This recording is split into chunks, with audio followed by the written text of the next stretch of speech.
Word.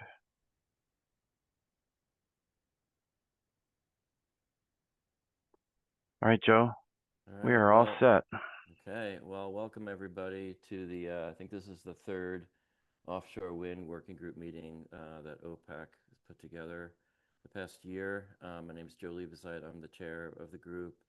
And we're going to go through some quick introductions of the offshore wind work group here on OPAC. Again, introduced myself already, but I'll hand it over to Andy Lanier, and then he'll pass it to the next person. And once we're done, I'll just go over the agenda real quick, and then we'll jump right in. Alrighty, good morning, everyone. My name is Andy Lanier. I'm the Marine Affairs Coordinator with the Department of Land Conservation and Development, and I staff Ocean Policy Advisory Council. And I will pass this to Jeff Bright. You're muted. Thank you, Andy. Good morning, everyone. I'm Jeff Burright. I'm also with DLCD, and I'm the Offshore Wind Roadmap Coordinator. I'll pass it to Cynthia. Thanks, Jeff. Cynthia Smith, also with Oregon Department of Land Conservation and Development, and I'm the Offshore Wind Energy Policy Specialist.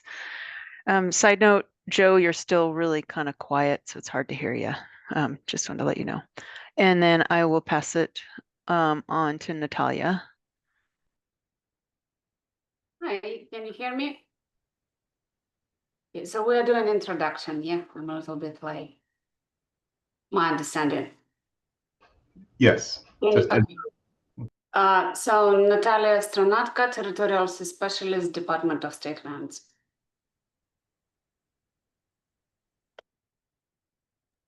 Anybody else on the work group? Laurel and then Justin. Okay. Morning, everybody. Laurel Hellman, Oregon Parks and Recreation Department, Ocean Shore Resource Coordinator, and I'll pass it to Justin. Good morning, everyone. Justin Ainsworth, Program Manager for the ODF&W Marine Resources Program. All right. And then let's go to Jamie. Oh, Jamie. Good morning. Former OPAC member, still on the Offshore Wind Working Group. All right. Is that it for work group members in the call? There's quite a few people here. Okay.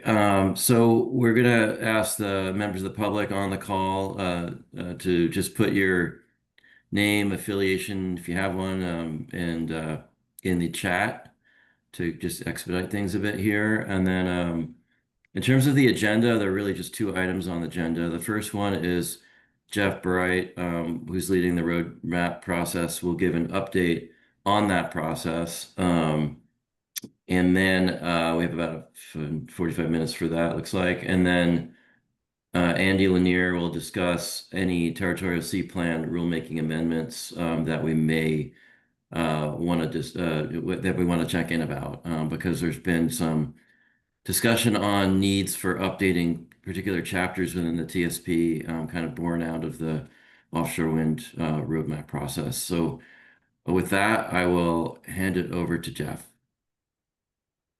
Joe? Yes. Just a moment. Oh, I need to have screen share. You should be good now. Here you go.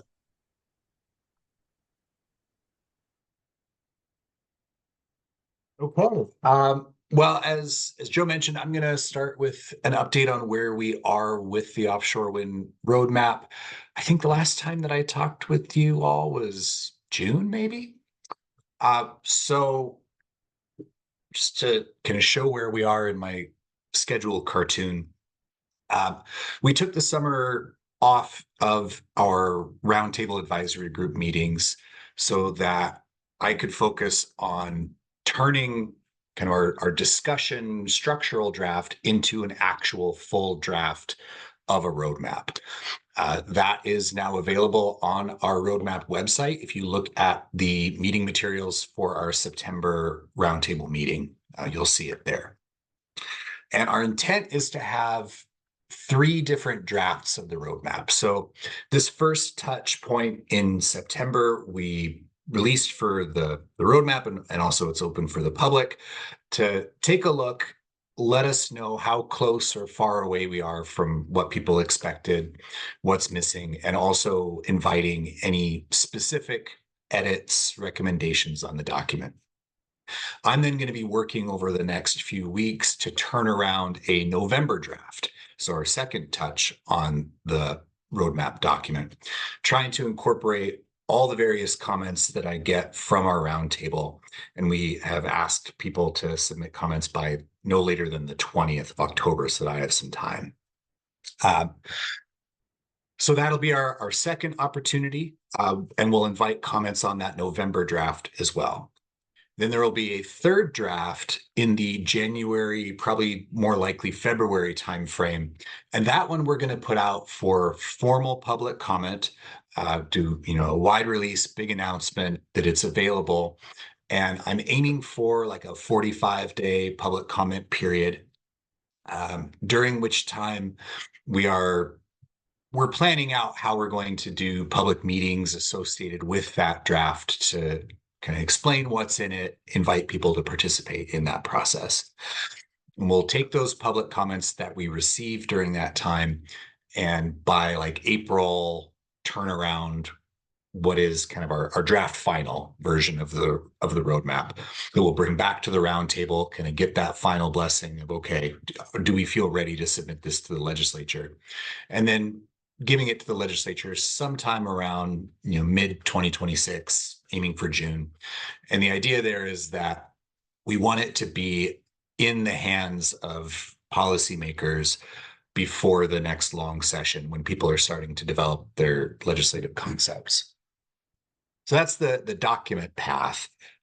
We have had some working groups that were meeting during the summer on things like our research agenda and research coordination, this idea around community benefit agreements or other enforceable agreements, and marine spatial planning. So, and really focusing on marrying up how we look at federal waters alongside how we look at state waters and onshore. I've also got some additional community engagement focus groups that are planned and working on right now. Had one focused on local energy utilities that we had a month or so ago. We did a focus group with tourism industry interests. Tomorrow, I'm doing one with some supply chain interests, trying to understand that alternative future and what is needed to participate in a supply chain around offshore wind, whether we have turbines off of Oregon or not.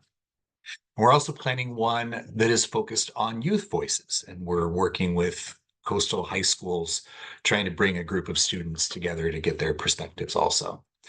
We've been doing some meetings up and down the coast with community-based organizations.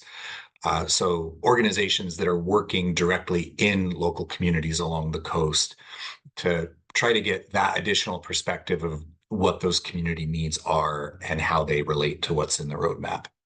So a lot of things going on.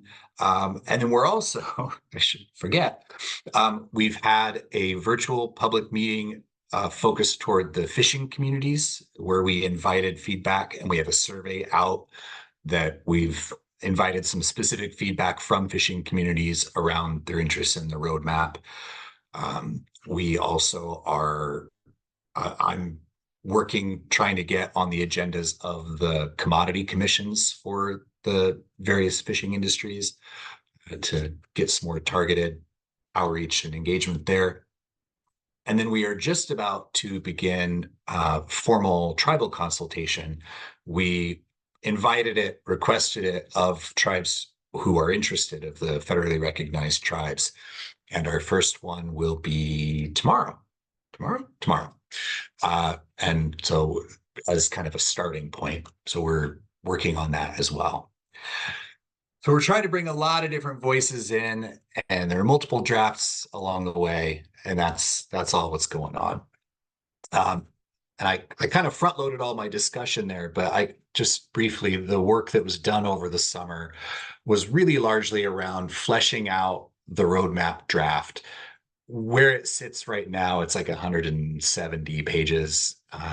one of the big pieces of feedback that I got at our roundtable meeting a couple of weeks ago was to restructure the thing to really put the important information up front and push a lot of the technical background information into appendices or other sections for those who are actually going to be practitioners of this. So we've been working on expanding the strategies and the actions in the draft. There is a first cut of an enforceable policy assessment, which is particularly relevant to us today because it highlights several areas in the Territorial Sea Plan where we have an opportunity to update, strengthen policies to make them more applicable or more useful in offshore wind future reviews.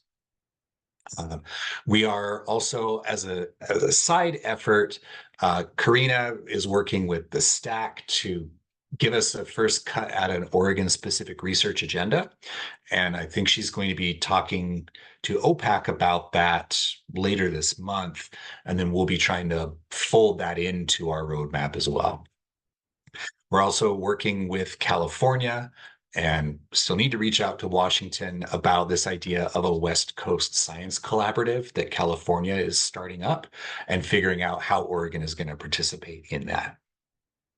And then, as I mentioned, we've been doing various engagement over the summer, trying to build out the perspectives that are reflected in the roadmap. So this review draft, number one, again, I'm inviting comments. So if any of you all haven't taken a look at it yet and you want to put your stamp on it, please do. And let me know your thoughts. And we'll just keep iterating on it as we go. Let's see. Yeah, so this gives kind of an overview of what's in the roadmap, where we begin with talking about the context, the status, the permitting process, where we are in the state, where we are in the nation, the world with all of this, to kind of ground people. And articulating what the purpose of the roadmap is, which is to kind of, the way that Commissioner Coker put it, that I liked, was like an atlas of possibilities that, we include multiple potential futures, and we're trying to define how to take any of those paths in a way that is consistent with Oregon policies and values. And so here you can see that we do look at multiple alternative futures in the roadmap, different scales of development of turbines off the coast, a supply chain only alternative that we're exploring. We also include one related to a pilot project, which, the more we talk about it, there are some questions as to whether that's one that people would actually pursue on the industry side, but we're interested in keeping it in there as an option. And then including a potential future where there are no arrays off the coast, no supply chain pursuit, and then what does that mean for the coast? Section 3 of the document is where we really focus on the enforceable policy assessment, where we describe, what rules we already have on the books to deal with a lot of the effects of concern that bubbled up in our process. And then through that, identifying where we may have some areas to strengthen. And there's a summary table in section 3 that I think, you should have received just the other day, a version of that summary table that hones in on those gaps that we found that are related specifically to the Territorial Sea Plan. Section 4 of the document has different pathways. So we go phase by phase in an offshore wind development life cycle, trying to identify what are those steps along the way that you can't skip. And then at each phase, treating it like a checkpoint. What are the different things that we need to have sorted out before we move on to the next phase? And then section 5 has the specific recommended actions along the way. And that includes things like how we manage risk and uncertainty through research or adaptive management, or how we, oh gosh, like how we deal with siting, for example, and if we're going to do state-led siting out in federal waters. I think the last thing that I'll show you, just where we are, is a more in-depth look at our plan from here until June. So right now, you know, the summer column is kind of the things that have already happened that I've described to you, but that October to January piece is where I'm just churning through drafts of the roadmap based on the feedback that we're receiving at each phase. We also have some lunch and learns. The next one is tomorrow, and we have staff from California who are going to be tuning in at noon tomorrow to tell us about what's happening down there. And we've asked them to talk about this research collaborative that they're standing up. And they've also been doing a fisheries working group that is trying to build a framework for what agreements between fishing communities and developers might look like, and what should go in there. So I'm hoping to get some good information from them, kind of a glimpse into a potential future. And then if based on the feedback we're getting on these drafts, we need to break off some more work groups, we can do that as necessary to focus on specific areas.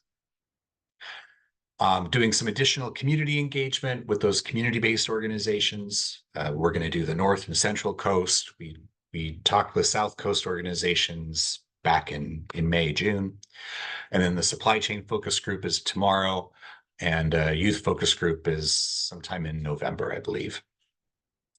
And then, as I mentioned, consultation and commodity commissions, trying to do that additional engagement. January to March, that's where we're going to have a public comment period on draft number 3 of the roadmap, and doing some public meetings along the coast and virtually. And then looking to finalize around June after we've had time to digest and incorporate the comments that we receive in that process. That was a lot in kind of a short amount of time. Does anybody have any questions about where we are right now with the offshore wind roadmap? Jeff, there was a question in the chat. They're wondering if this PowerPoint would be available on the DLCD website. Oh, Andy, I believe that all the materials from today get posted, right? Yeah, we will post the materials from today. And they will be posted on the Oregon Ocean Information website. I will put the link in the chat to where the materials for this working group live. And just clarify that this chat we're having now, discussion having now, is for work group members, and there will be a public comment period that at the end of this meeting, starting at 10:45 a.m.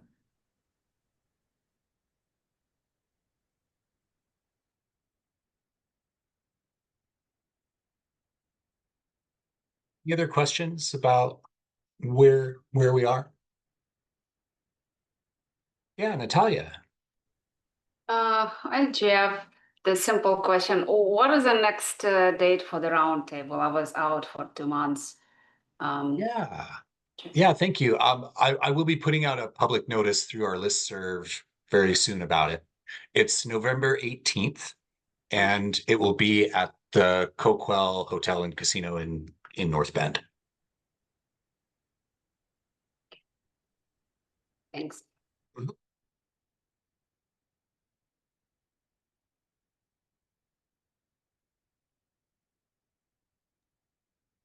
Cynthia, I see your hand.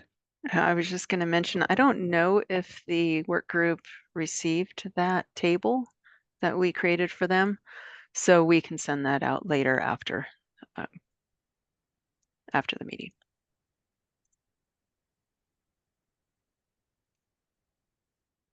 Natalia, is that still a hand up, or is that a...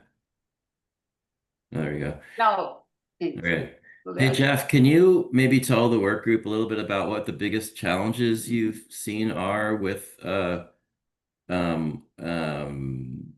working through the work group, and some of the, you know, the issues that you've come up with that are the hardest places for people to come to consensus on?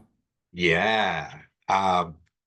So yeah, I guess I wanted to treat that question a couple of different ways. Like, some areas that like we're still working through in the roadmap, and we're working with a legal consultant and DOJ, is a question around the community benefits or the community agreements and what authority the state can have to require that those exist. In East Coast states, they've been able to use their fishery protection requirements as a way to require that there be compensation agreements between fisheries and developers. And so my mind went to, well, if you can do that for fisheries, why can't you do that for other affected communities? And I think what I've found is that just no one's tried. And so we're exploring whether there could be an enforceable policy that we have in the state that essentially requires a like net benefit to a community, that then you could use these community agreements as evidence to point to. We're still working on, where that might live, and what our real ability is to require that. So that's one that behind the scenes is still kind of moving. I feel like a couple of the areas that we're still struggling with, one is whether the state ought to have a total cap or limit on the amount of offshore wind that we're interested in at different phases. We have this preference for phased development that's described in the Territorial Sea Plan, but we don't actually have a cap on the amount of offshore wind that the state is willing to consider. And in some conversations that I've been having around the roadmap, this thought rose up that, well, if we had a cap, we might have some greater certainty about what the limit on the effects could be while we watch and see what the real effects are. And then we can make a decision down the road whether we actually want to go beyond that. But in the conversations in September with our roundtable, people felt that it was really not the place of the roadmap to come out and say there should be a cap and it should be this, because there were also perspectives on the other side saying, well, we shouldn't limit ourselves arbitrarily. We should be limited based on what the communities and ocean resources can accept. And so what I'm going to try to do in the next draft of the roadmap is just kind of capture that conversation so that policymakers down the road can decide what they want to do with that conversation. I think one of the big issues that still plagues me is this question of how much information do we need to have before a decision to lease the seafloor versus how much information do we need to have years after the lease when it's time to actually decide on a permit to build something.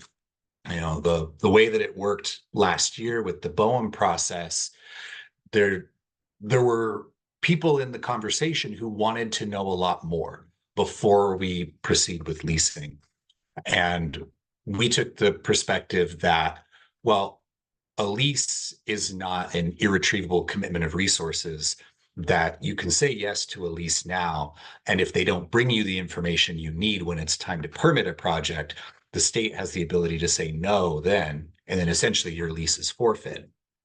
But the other side of the conversation is looking at the history of it, that there has not been a case yet where a lease did not proceed to an approved construction plan. And so people were worried about whether there was pressure from sunk costs that go into the leases. So we're still grappling with that. We're trying to handle it in the roadmap a few different ways by kind of taking advantage of the next however many years where, the wind energy areas no longer exist off of Oregon. Leasing is not likely to happen anytime soon. So can we take that time to pursue the research agenda for Oregon and start answering some of these key questions that we want to have answered before leasing? Can we, as a state, do our own spatial assessment of federal waters relative to our policies and identify those areas that are going to be problematic early on, so that rather than it be a federally led siting process, if we take this time to essentially guide the feds on where they ought to be looking, is that a way to avoid some of the largest impacts that people are concerned about? And then there is this persistent question around a cumulative impact assessment. There were calls during the BOEM process for a programmatic environmental impact statement, which is similar. This idea of let's look at the whole region. Let's look at all the various projects that are either planned or potential, and let's try to understand what that cumulative effect might be, both on the ocean environment and on communities on shore, before we decide to issue a lease. And so we include that in the roadmap.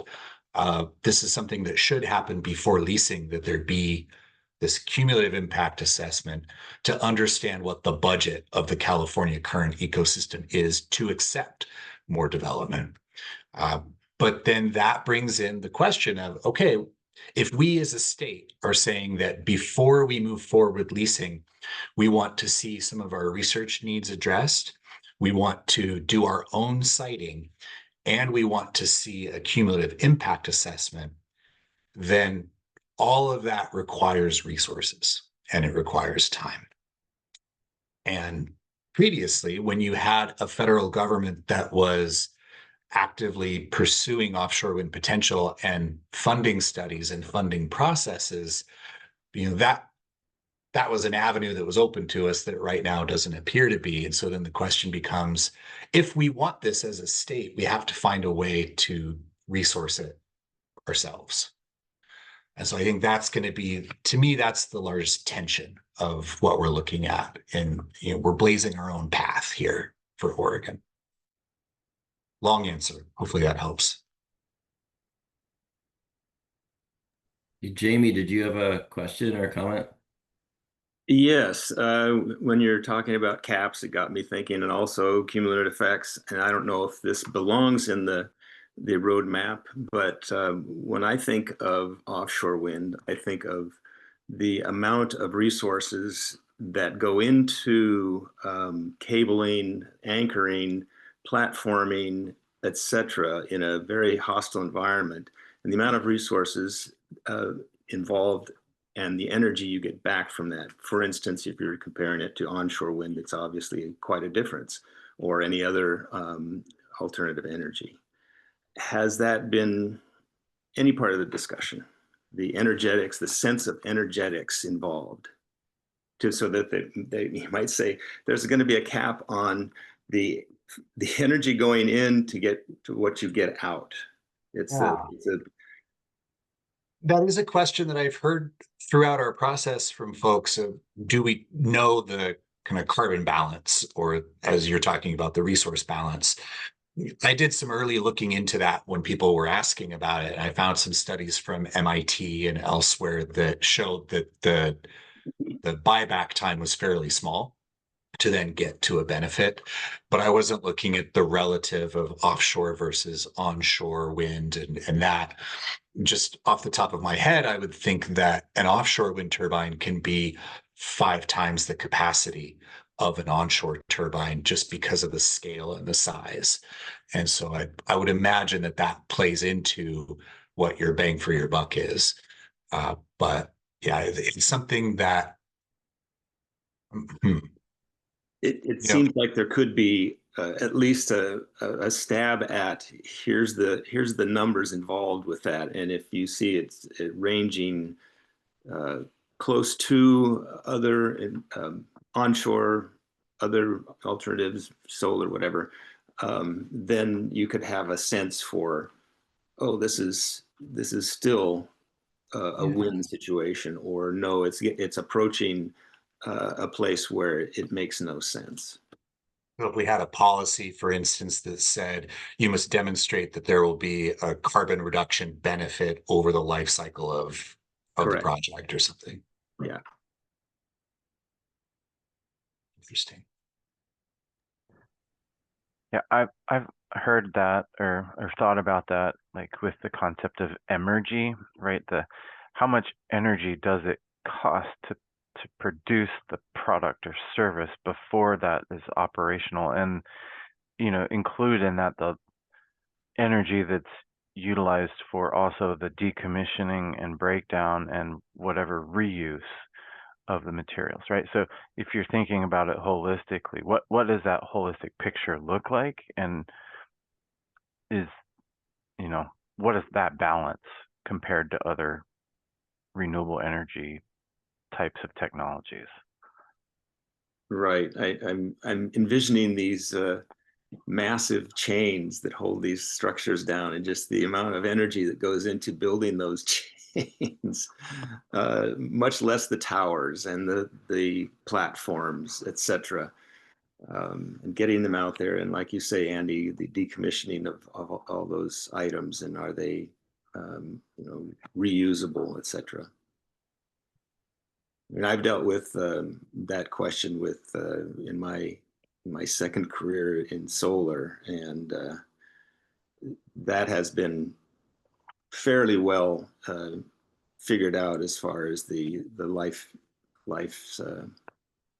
cycle of the energy out for the energy in. Just a thought.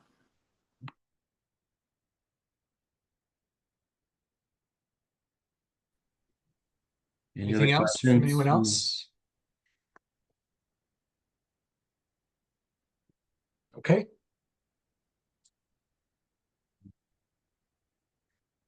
Back to you, Joe. All right. Well, I'm going to ask you a question. I'm going to ask you another one, Jeff. Can you maybe talk to the work group members a bit about the gaps analysis, and maybe Cynthia can comment too on just like where were the biggest gaps? Where were the biggest challenges there that you see moving forward? I think, Cynthia, I'd like to pass that to you. I think it's the perfect segue to where we're hoping to go next. Well, and we do cover in a few slides after Andy talks about some of the gaps that are specific to the Territorial Sea Plan. So if Joe, that's what you're thinking, we can address it at that time. Okay, that's fine.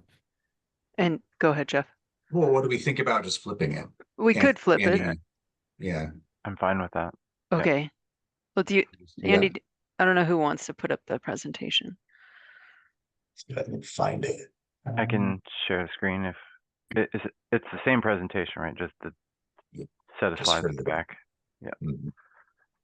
While we're doing that, there's a question from Lynn Coker. Can we have the ability to review the MIT reference materials? I'm not sure what MIT is, but yeah, let me see if I can find them again. I think I might have captured it in a OneNote once upon a time. Hey, Andy, go back one. Back one. Yeah. Okay. So I'll just continue while Jeff's looking that up, if you don't mind. So there's not much in part 1 and 2 that comes from the offshore wind roadmap. Andy's going to talk about the technical amendments that would be the OPAC would be working on for parts 1 and 2. The two that come from the roadmap, the offshore wind group, was the two that are listed up there under ecological protections, considering expanding and including related requirements that specify water quality effects beyond what is assumed in the ecological effects. This also would be addressed in parts 4 and 5. And then there was concern about the protection standards, or having protection standards for existing and ongoing surveying that are not specifically related to offshore wind energy development, but could be impacted. And this is where the information obtained is essential to the fisheries and natural resource protection. Similar to the other one, this would also be something we would address in parts 4 and 5. So next slide. So what we have in parts 4 and 5, there's 3 slides here. I tried to narrow it down as much as I could, but just to make it readable for everybody. tried to highlight just those specific categories. So the joint review team under parts 4 and 5, under our tribal tables that we have been meeting, there was concern that we did not include all 9 federally recognized tribes in Oregon. So that would be just an addition to right now those, the chart is just the coastal tribes. And then there's some other minor clarifications that need to happen in there. Visual resource protections is a big one, and is heard up and down the coast. So addressing other offshore wind energy projects. So right now, part 5 was originally made for wave energy, so smaller scale, lower profile. And so this change would be to address other offshore energy, such as offshore wind, and then also establish criteria that would guide decisions affecting tribal significant views. Recreational resources, make that more broad. And then so fisheries also broaden the standards. So they are applicable to environment types rather than a geographical area. And then there's a consideration to assess the standards for tribal community impacts and amend those as necessary when considering tribal fishing uses. A side note, there was also the idea to establish guidance to ensure fishing, both commercially and recreationally, and to ensure fishing commercially and recreationally, and then the benthic environment impacts are avoided or minimized. So not necessarily in as a policy, but just as a guidance. Under cultural, I don't know if we're seeing, let me see, I might need to, I'm not seeing the whole slide, but under cultural resource protections, no, go back up. Maybe it's just my screen. I probably just need to zoom out, but if everybody sees the whole screen, that's great. So through intentional tribal consultation with the 9 federally recognized tribes of Oregon, we would want to provide a definition of cultural resources and include protection or avoidance guidelines for in part 5, and then consider expanding protections to include cultural practices and culturally significant sites that may not be protected now.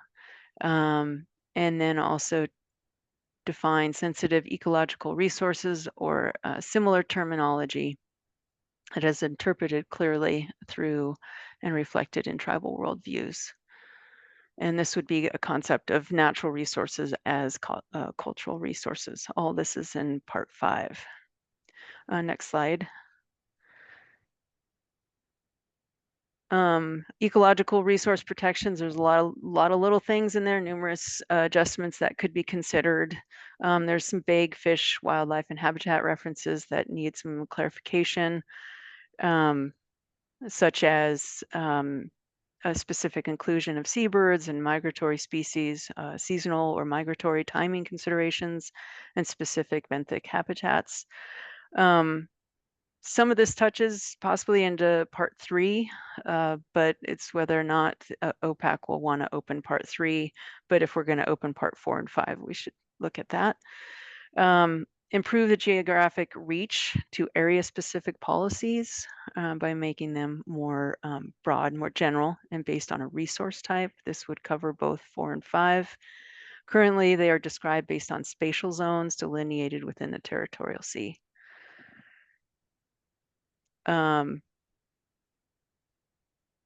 In the significant adverse effect of ecological resource protection, we want to define more of a role for mitigation and adaptive management. That's in part 5. Quite a list here. We've got vessel operation impacts and seasonal considerations that we might want to address in part 4 and 5. Address geological unstable areas in part 5. Some biofouling, invasive species stuff. And then the same one that was in part 2 is at the bottom of the list here. Consider expanding and including related requirements that specify water quality effects beyond the ecological effects. Cable standards. Right now, DSL, Division of State Lands, is going through rulemaking with OAR 141. So we would probably want to consider in part 4 some complementary rulemaking, clearer limitations and detailed guidance for the cable transmission cables, including separation and protection shielding. Next slide. The existing and ongoing surveying protection standards that I identified in part 2 would also be addressed here. But then we also want to look at new projects, expanding the scope that would include survey activities in preparation of an energy project application that is occurring between leasing and the permitting stage. This would be in part 5. Jeff's discussion on community benefit agreements, whether or not we bring that into part 5. If we do anything like that, this would be standards that would require rather than encourage an agreement. The decommissioning plans, operation plans, and emergency response, there's some areas that maybe we could improve, expand, or clarify that also could occur in part 3. But if we don't open that, we should at least look at part 4 and 5. Adaptive management plans, we need some more details and standards regarding expectations for that. There's some information requirements to require traditional ecological knowledge or seek that by way of consultation. That'd be addressed in 4 and 5. And then also to maybe put a little plug in there for energy reliability and resilience. In part 5 in those policy sections that are identified there. And then last but not least, we would want to revisit some policies that were basically denied, not approved by NOAA for use of federal consistency review to determine whether those modifications could be improved to be more approvable in that case. So I think that is it. So that's a run, kind of a high level, not getting into too much detail for mainly parts 4 and 5, a little bit in part 2. Jeff, I don't know if you can remember anything else, but that is what came from our gaps, our main gaps table that was in section 3 of the first draft of the roadmap.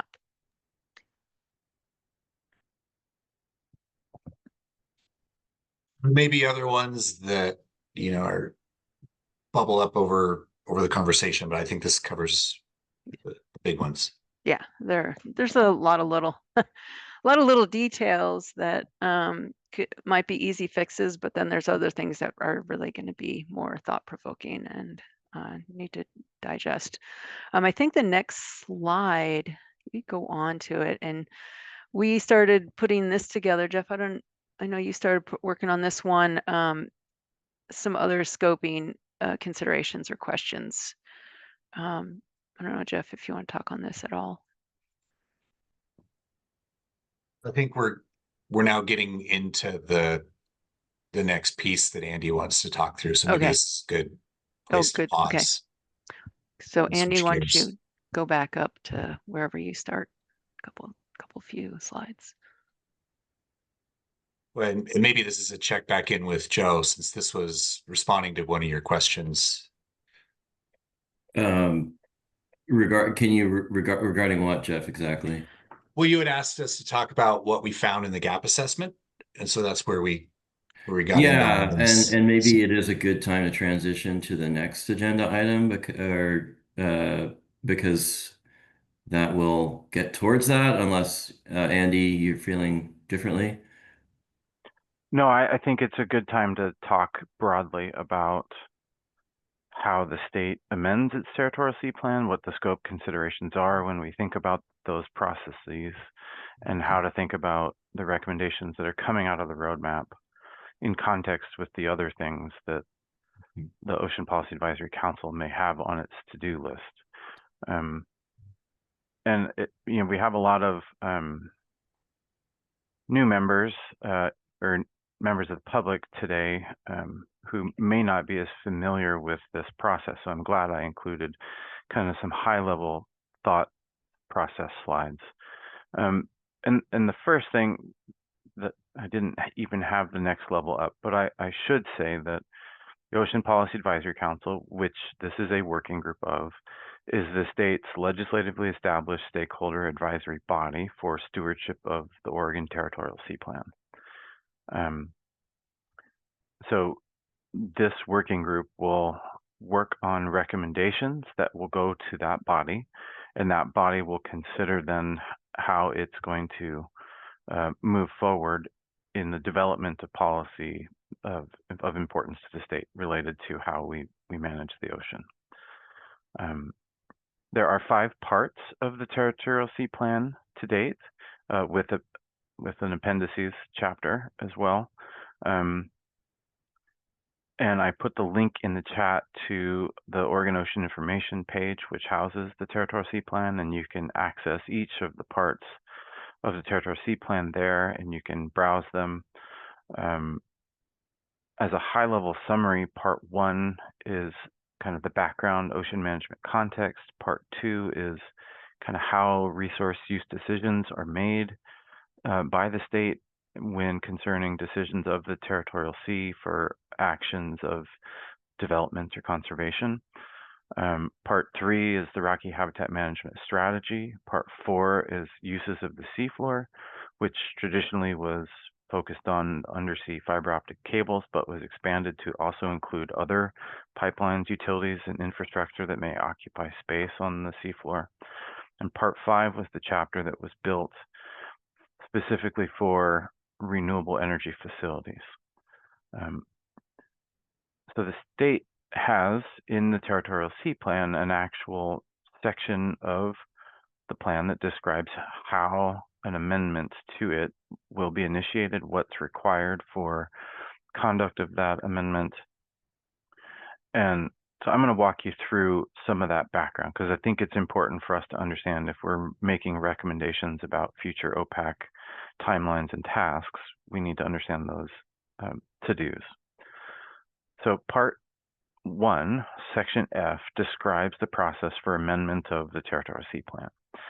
And it indicates that there are 2 ways that an amendment to the Territorial Sea Plan can be initiated. One of which is that the council on its own can conduct an issues survey whereby it receives items or topics that may be priorities. The council would then have a facilitated discussion exercise around that and recommend to our agency, the Department of Land Conservation and Development, that an amendment is initiated as to that topic. Another path for an initiation of an amendment is a request. And that request can come from my department, DLCD, and it would come from the Land Conservation and Development Commission, potentially through a staff or an email or a request from the director. And it can come from a request from any outside entity or body. So an example of that in the past is the Rocky Habitat Management Strategy, which was recently kind of concluded, a multiple-year amendment process. That whole process was initiated because of a comment letter that was sent to OPAC.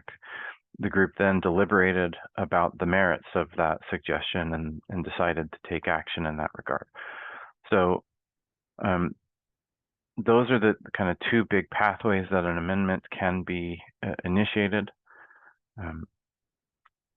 Following that kind of initial discussion, if the council agrees that it's going to address an issue, that then needs to develop a work program that has a schedule with a estimated completion target date, identify any public participation opportunities, and any other work groups or necessary technical assistance that would be required to successfully complete that amendment. So that to me is the process we are just beginning right now. As OPAC potentially is waiting for recommendations from the roundtable process on what it needs to do regarding offshore wind, we are starting the process of thinking about what is the timeline, what is the potential target date of how we might go through this process. Some of the challenges therein are that OPAC traditionally has only met a couple of times a year, and that does mean that the working groups are going to be kind of the group that takes the lead, meets a little bit more frequently, and drafts kind of the big broad outlines of those amendment recommendations, which the council will review, potentially amend or edit, and then move forward to approve. We are in a different time in OPAC. Historically, we would meet in person a couple of times a year, but we have not met in person. I'm still hoping that we can go back to that and meet in person, but to date, our budgets have not allowed in-person meetings because it requires support for travel, and our virtual settings have been, relatively efficient in terms of conducting business of the council. So the council could choose to meet more frequently to meet increased demands on a schedule. And so that is something that the council may also decide to discuss and act on at its October meeting or at any other time, I suppose, to decide how it wants to work to address these broad tasks. So as a whole, the rulemaking process for amendment to the Territorial Sea Plan is co-stewarded by my agency's commission, the Land Conservation and Development Commission, and the Ocean Policy Advisory Council. And those two bodies work together to co-steward the plan. This diagram is a generalized process diagram, wherein our agency and other governmental agencies coordinates and provides kind of the background and substantive information that would go into potential scoping and drafting of the amendments that would be done by a working group. In this instance, probably the continuation of this group with potentially expanded representation once the rulemaking process actually begins, because we do need to have representation from potentially affected parties. And right now, this working group is really just OPAC members. And that's because to date, these recommendations are only around kind of what is the broad work plan. As soon as we get into the substantive discussions around what the specific amendments are, that's where we really need to expand our working group representation. So the working group would draft the initial versions of an amendment. Those would be forwarded to OPAC for review. They may get sent back if OPAC wants to see additional changes or revisions, or they may decide to make the changes or revisions themselves and then move it forward. And they would transmit their recommendation as to the plan amendments to the commission, which would actually go through and approve those amendments. Now there is additionally a process between the commission and OPAC if the commission determines through findings that the OPAC recommendations don't meet the needs, and those needs are dependent upon the Oregon Ocean Resources Management Program, our establishing statutes, OPAC's guidelines. They can send it back for another round through that process. But at the end of the day, the commission would review and approve of the amendment process. And then we as a department or as an agency, we would take those adopted plan amendments and submit them to NOAA so that they become a part of Oregon's federally approved coastal zone management program. And at that point, you can use the amended plan for federal consistency reviews. So that is a kind of high-level summary of the OPAC and LCDC relationship and process. And this in general can take at least, a couple of years. The commission process right now, it's at least a year out. Once OPAC would actually have a draft of an amendment, it would likely take 2 meetings at the commission to take action on those amendment processes. So as we were considering the needs of offshore wind, we also wanted to take a step back and think about the other program needs regarding amendment to the Territorial Sea Plan. And there are 2 other topics that will demand time on the OPAC agenda over the next 5 years or so. One of those is driven by our own coastal program enhancement grants. So we apply every 5 years. We complete an assessment and a strategy that describes how we as a program will work to continue to improve our policies and our plans. And the next 5-year NOAA program enhancement grant is currently in the final stages of review. But in that strategy, we have recommended that parts 1 and 2 be amended, since they are the only parts of the Territorial Sea Plan that have not been updated since kind of the original era of adoption back in 1994. So there's, I would guess, more of a technical nature for the amendments to parts 1 and 2, with certainly some substantive discussions, but it's not as big of a universe as trying to wrap our arms around all of the potential offshore wind gaps. Although certainly we've heard the need to include updated thinking in our part 2 language related to the gaps that have been identified. Additionally, the Territorial Sea Plan Part 3, which is the Rocky Habitat Management Strategy, has set forth an adaptive management process by which the council needs to conduct a public site designation proposal process where the state would issue a request for proposals for potential new marine designations for the purpose of ecological protection and conservation in our Rocky Habitat subtidal and intertidal communities. That is a process that, by design, is estimated to take approximately 2 to 3 years for the actual development of this, and approval of any new sites, with the last 6 to 12 months of that process, happening at the LCDC Commission level. So those 2 needs are also out there in the next 5 years or so.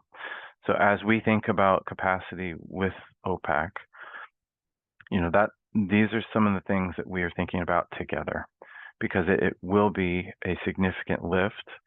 And if we are successful, we potentially will have amended every part of the Territorial Sea Plan in the next 5 to 6 years. I included this slide just as some background as to what's in parts 1 and 2, just to further kind of inform this discussion and the decision that is in front of us. And as we think about how the recommendations that this group may provide to OPAC, I wanted to be clear that I anticipate any amendments to parts 1 and 2 not being as substantive or comprehensive as some of our previous amendments, because I think there's a little bit more of an administrative role for just updating to the correct facts in these parts. Although, we can't be pre-decisional in that in any way. Like we will need to, once we open the plan up for amendment, there's a public process and input will help to guide, how technical or how comprehensive the amendments are. So that is the high-level summary of kind of scoping and rulemaking considerations. We have put together a slide that includes some of our thinking about our recommendations from a timeline perspective, but I wanted to just stop where we are at this moment to answer any questions that have come up regarding amendments of the Territorial Sea Plan and the requirements for OPAC in doing so. And I see Natalia has raised her hand.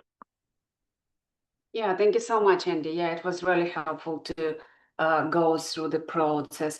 Just to clarifying question, do you envision separate working groups for each separate part of the territorial sea, or it would be one working group that will be working like to simultaneously amend all parts together?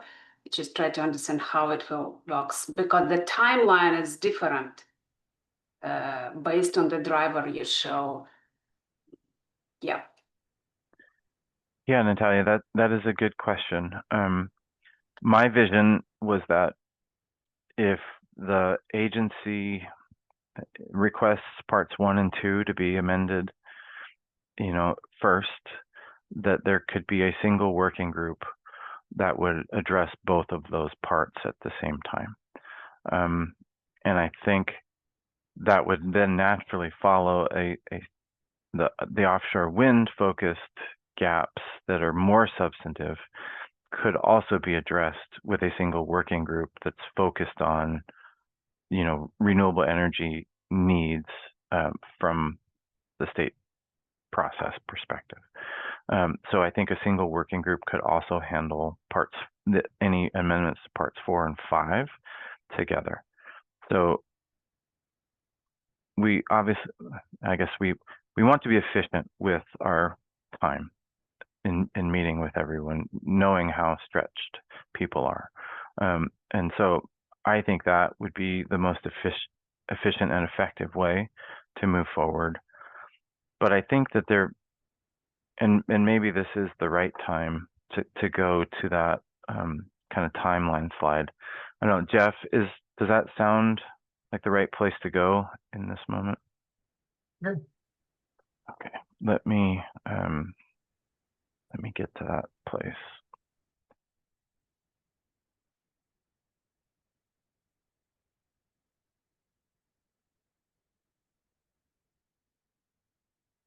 Bear with me here.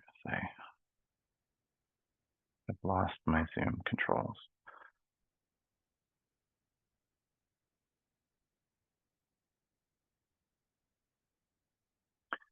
Okay.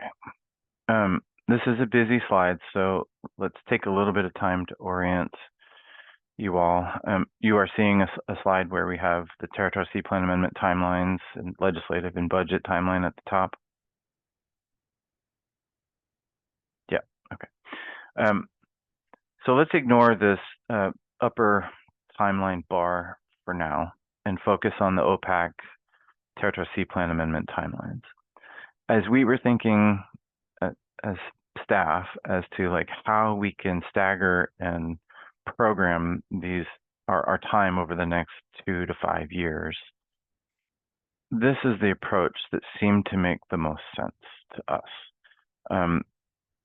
And we can talk about those reasons, but it has a recommendation where we actually address parts 1 and 2 first, being a little bit more technical, and hopefully taking a little bit less time than potential rulemaking for parts 4 and 5. It is also something that we can begin immediately as soon as that recommendation comes forward and OPAC decides it would want to take action, right? Whereas work on offshore wind gaps really, I think process-wise, need to wait until the roadmap recommendations come forward. We don't want to get ahead of what those recommendations are related to our gaps. So from that perspective, there seemed to be a good kind of use of time in that way. So we have the rulemaking for parts 1 and 2 going before any action on parts 4 and 5. And we did identify that there could be, a couple of those gaps that we could fill in part 2 related to surveys and related to water quality that would then apply to any future decision about leasing. So we would get our work done first that would then have the ability to immediately impact any leasing decision that could come forward in the near future. So if we tried flipping these, we didn't think the time was used as efficiently because we would have to go through all of the work for parts 4 and 5. That really applies more towards the permitting of a project that's been designed after a lease. So from that perspective, the kind of order of things made sense. We also have, the need to do part 3, and that may be something that we have to do concurrently, but because that process will take 2 to 3 years, and there's a lot of different public engagement components of that process, we feel like it could be run in parallel, potentially with some of the other work that is being done.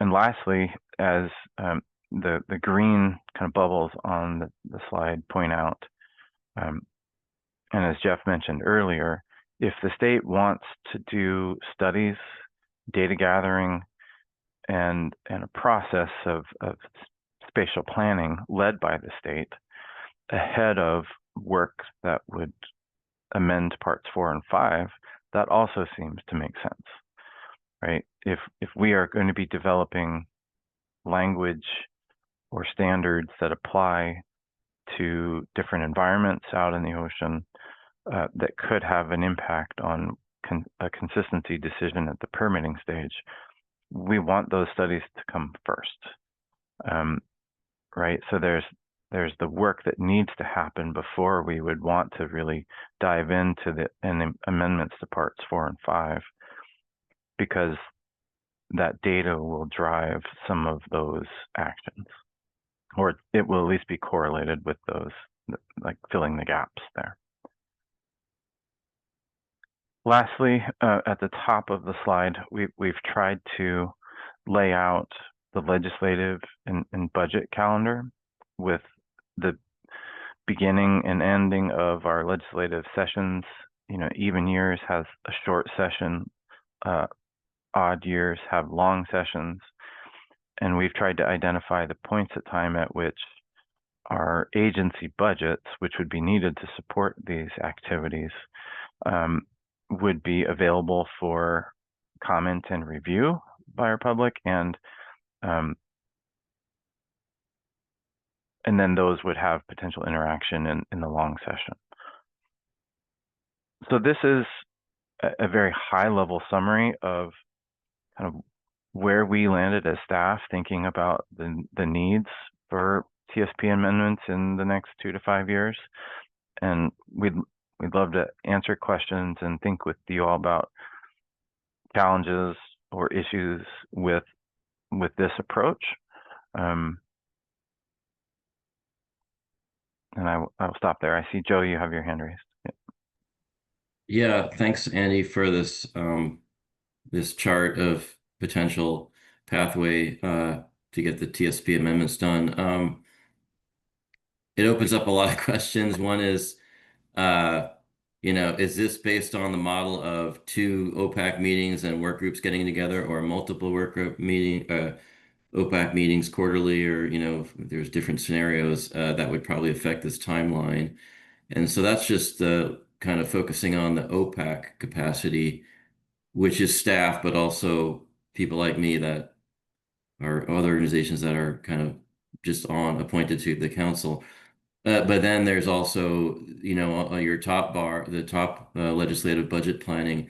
Have you dug in more on exactly how many staff people you would need, or other capacity you would need to work with this, what I would say is a pretty aggressive timeline? I remember the TSP3 process, which of course was pretty long because it was complicated with a lot of public engagement. But that seemed like that one was at least 4 years long. So I just want to get your perspective on, yeah, those things I just threw out at you. Well, first, I think that amendments to parts 1 and 2 taking 18 months is a reasonable time frame. I think we would be able to, as agency staff, do a technical kind of run through of like just getting things up to the correct point in time that we're at today, right? Describing the agencies, describing how processes are conducted for decision making, and I think depending upon OPAC's preference, you could stay with 2 meetings a year and still make this timeline, or you could increase the frequency if need be to make this timeline work. Either way, I think the lift is at the working group level, and so it's going to be the OPAC members who volunteer and any members of the public who are kind of the drivers of the amendment drafts and concepts. That's answer for parts 1 and 2. For parts 4 and 5, if we get recommendations from the roundtable that the state does do a marine spatial planning process, then we may need, I would guess we would certainly need additional resources to fund that work, because there would be technical capacity that's necessary for doing the marine spatial planning process right. We would want to involve our stakeholders. We would want to use professional help from an entity like the NOAA, National Center for Coastal Ocean Science, NCOS. They were the ones who did the work together with the Bureau of Ocean Energy Management on the Oregon suitability assessment. And I thought that assessment was done very well, but it masked out the parts outside of the call areas that we wanted to see so that we could understand how well those spaces were suited relative to the rest of our outer continental shelf, right?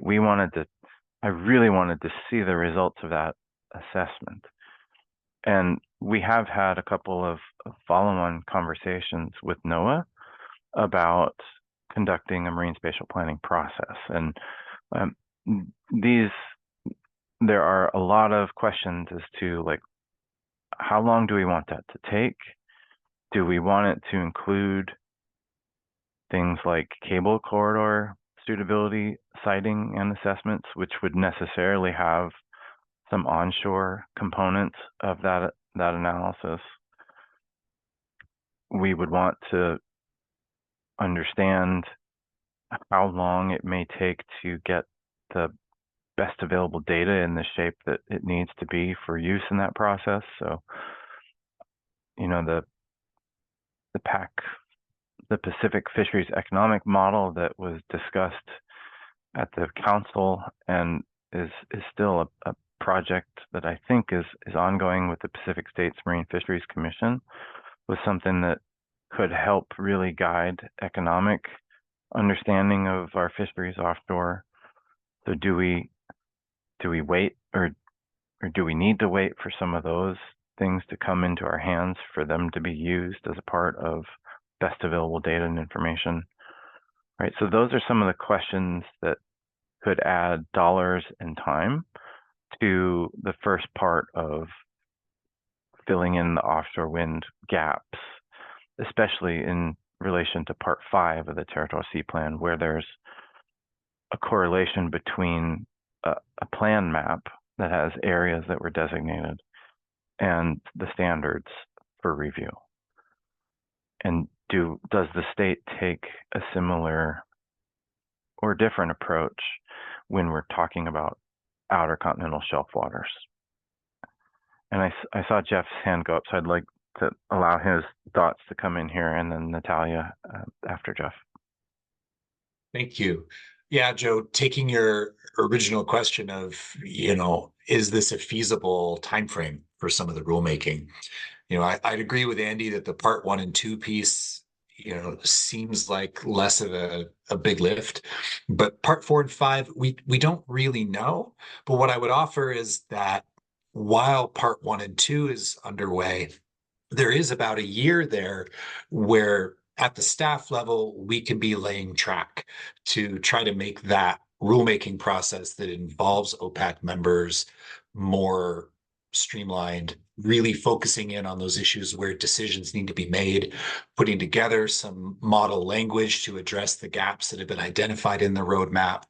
There are things that we've talked about, like updating the visual resource modeling that was done for part 5, because it was based on wave energy devices that were 3 meters tall versus bigger turbines. There's an opportunity to be doing some of that groundwork, like that technical model update, before you ever get into the rulemaking piece, so that when we're doing the formal process, we have all the ingredients already ready to lay out on the table.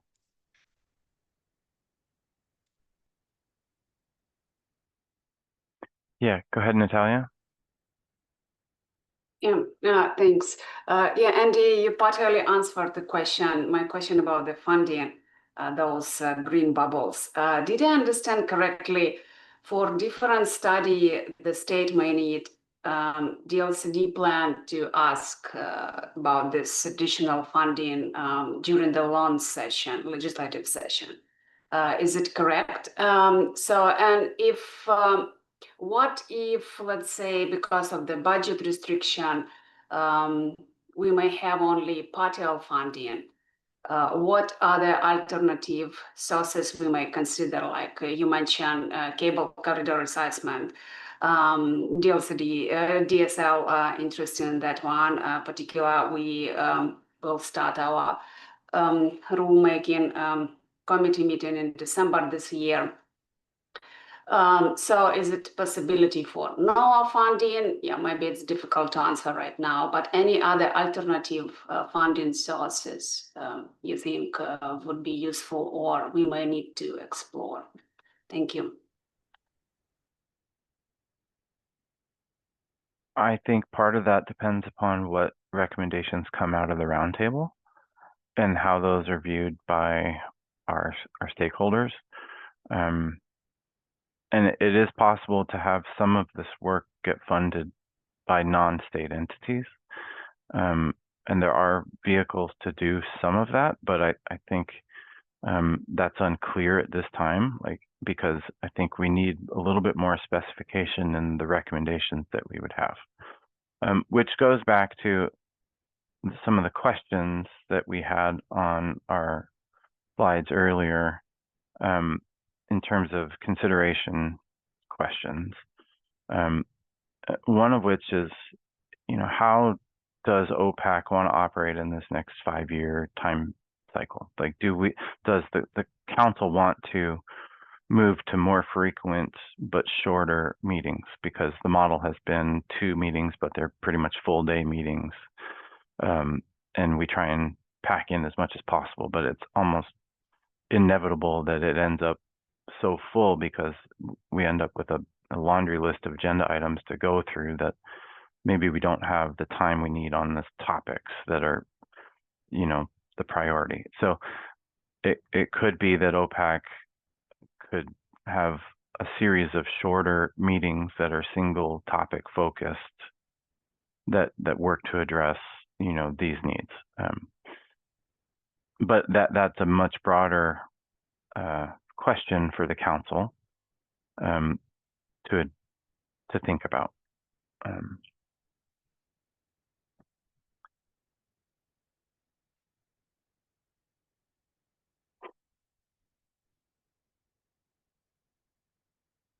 Yeah, go ahead, Joe.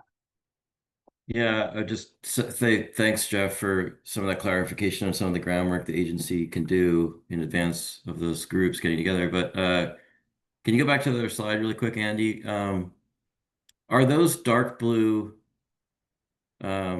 flowchart symbols, are those where there's a person from OPAC chairing each of those? Because I just, I can see an overlap of at least 3 during any one time potentially. And, I don't know if that's kind of unprecedented for OPAC to have 3 work groups going at the same time. And I know that OPAC right now is not at full capacity. So, there are some seats available. So I would just think that, it might be important to try to make sure that we get all of our seats full with people that want to volunteer for these chair positions. Just want to throw that out there.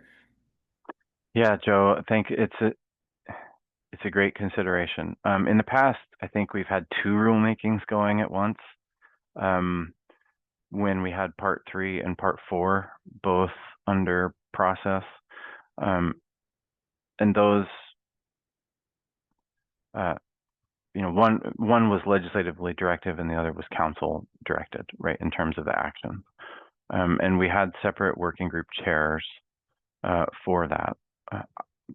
So I do recognize the logistical challenge therein, and am working as closely as I can with my agency and governor's office counterparts to try and make sure that we fill the OPAC seats. And I do want to recognize that, at the beginning of the meeting today, Jamie Faraday recognized that he's now an OPAC alum. Kyle Motley has been appointed in that position, and I want to thank Jamie for his time and his service. That does not mean his work is necessarily done on this working group. If he would like to remain on the working group, he is certainly welcome to do so. I think OPAC may need to kind of bless that, but I don't see any issue with that. In the past, we've had non-OPAC members on working groups. It just, needs to go through kind of that process. But since that transition happened in between our meeting times, Jamie, that, I felt comfortable with you continuing to participate today. But we certainly want to have a full contingent of OPAC ready for our next 5 years of work. And I think some of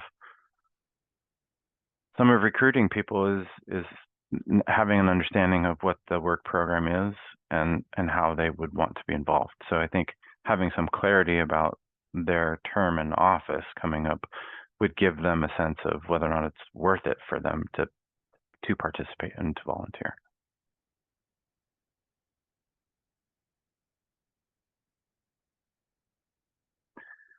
And you will notice that the timeline here separates LCDC action out from the OPAC action, right? So these bubbles to me are the time it takes to spin up a Territorial Sea Plan working group, for that working group to draft the amendment recommendations and for OPAC to act on that and then send a transmittal letter to LCDC. The LCDC rulemaking process afterwards is pretty abbreviated because most of the public process needs we feel are covered through the OPAC engagement. But there would be additional opportunities for comment and participation at LCDC. If past is prologue on those meetings, so usually there's been one to brief the council or to brief the commission on what the draft amendments are, and then at the next meeting they would hear any outstanding comments or issues and then move to consider adoption. So it would take, I think, an agenda item on 2 separate commission meetings to complete that rulemaking. And those are dependent upon how busy our agency commission is in its rulemaking schedule. And right now they are very busy. So it takes, up to a calendar year to I would guess, to get through that process.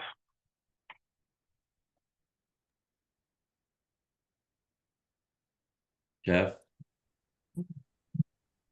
To your question of, how much OPAC chairing is on here with the blue things. In my mind, I still have a little bit of uncertainty about spatial planning suitability piece and whether that is purely under OPAC's umbrella or whether it needs to be broader because we're talking about federal waters and the connection to land. My recollection from the Part 4 update process a couple of years ago was that there was a disconnect between what was under OPAC's jurisdiction, being from the shoreline out versus those pieces that were on land, and that being kind of a confounding factor when trying to think about something like a cable corridor. And so if it turns out that because we're having a broad look at sea space suitability in the context of those other things, there may be a scenario where it's not necessarily OPAC on the hook to be the chair for it, that it might be just an agency-led process where we have OPAC participation. I guess I'm a little less clear on kind of who's doing what in that process. But there would still be a need and a desire for OPAC to be strongly involved in that. Yeah, I don't know if Andy, if you have any thoughts on that. I wasn't involved in the TSP4 process, but I know you were there. Well, I think certainly the state could conduct a study of spatial suitability or siting that is broader than just within the territorial sea. And when you're thinking about offshore wind in particular, you're thinking about infrastructure needs on shore.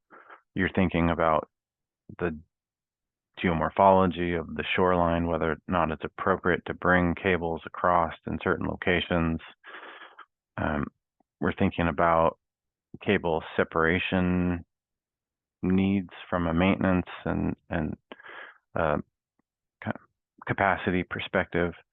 And so it could be that a spatial study for offshore wind includes a component of that study that has onshore or in estuary considerations, and is broader in scope, like geographically.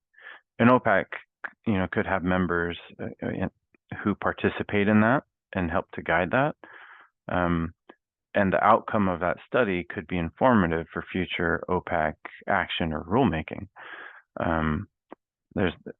I guess there's nothing that I'm aware of that would require us to only view the territorial sea as, the location that we're required to stay within for that study. So, like other roundtable recommendations related to processes in our local governments or onshore, the recommendation that comes out of the roundtable could be for a broader study rather than a specific sea space use study. So I don't think that there's a limitation in that exercise, I guess.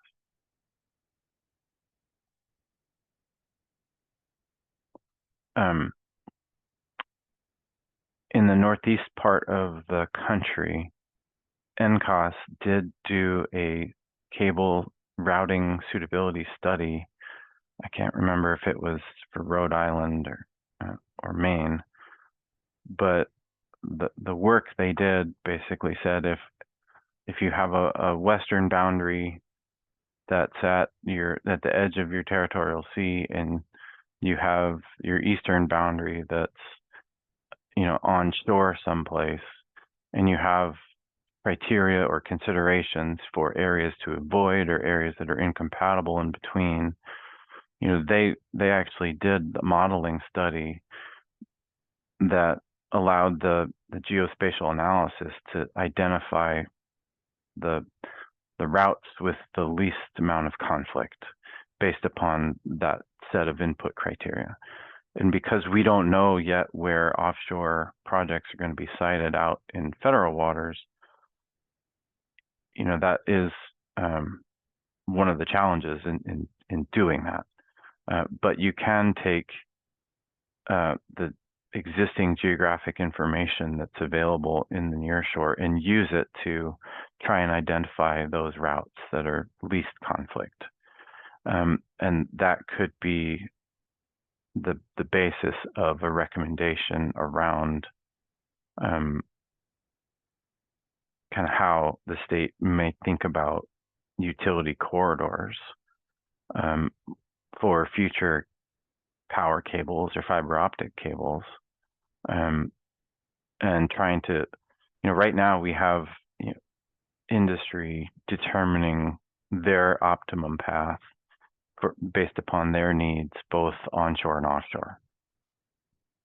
But now that the state has a number of places where we do have cables that come to shore, and many of them are concentrated, associated with landing locations, it might make sense to think about how standards for utility or power cables could encourage siting within an area to try and keep all of those kind of similar uses in the same geographic space.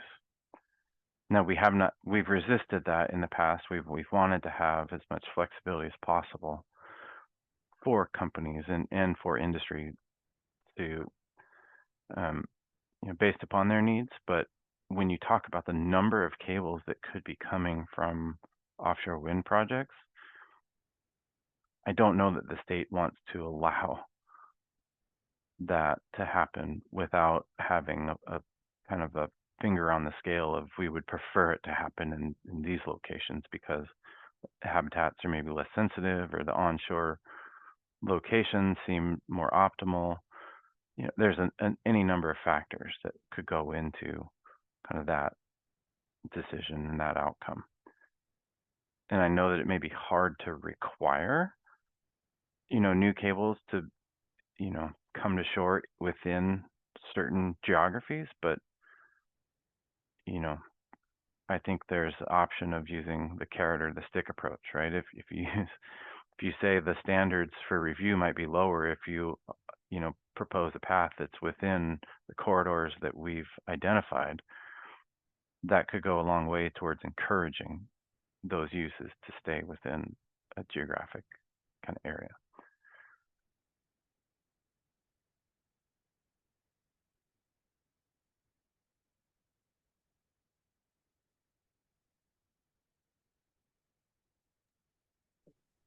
Any other discussion from the work group members?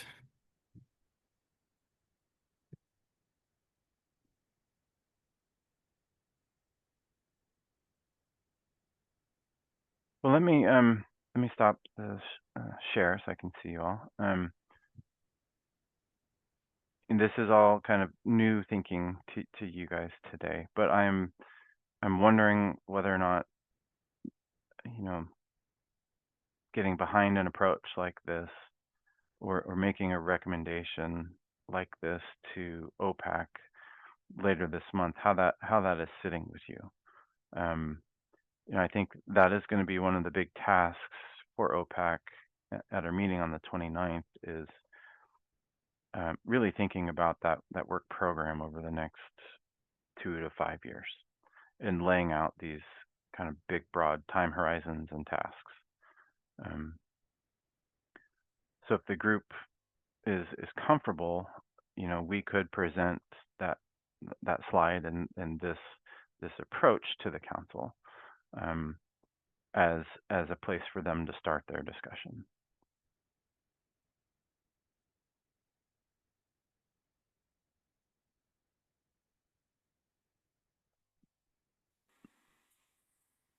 Andy, can you put that slide up just one more time? The one that you want to present or Sure. proposing? Sure. Did you have a comment, Jamie? I saw you put your hand up. Yeah. Andy mentioned, or actually maybe it was you, Joe, that if we have the capacity, I think we do have a full contingent with Kyle and another person from Newport coming on. Is that right? We are still not full in our membership. We are missing some fishing seats. So both of the North Coast fishery positions, there's a recreational and commercial seat. And I believe that is also going to be the case soon for our South Coast seats as well. So, I mean, that goes back to what I was saying earlier in terms of trying to recruit future OPAC members, is trying to let them know what they would be working on and how they would need to be or want to be involved in that process. Right. It might actually be an advantage with new members to just get started, sort of trial by fire, and getting down to the nitty gritty. I mean, it took me a few years to get into a working group, but I think it would have been actually beneficial to get started right away. Just a thought.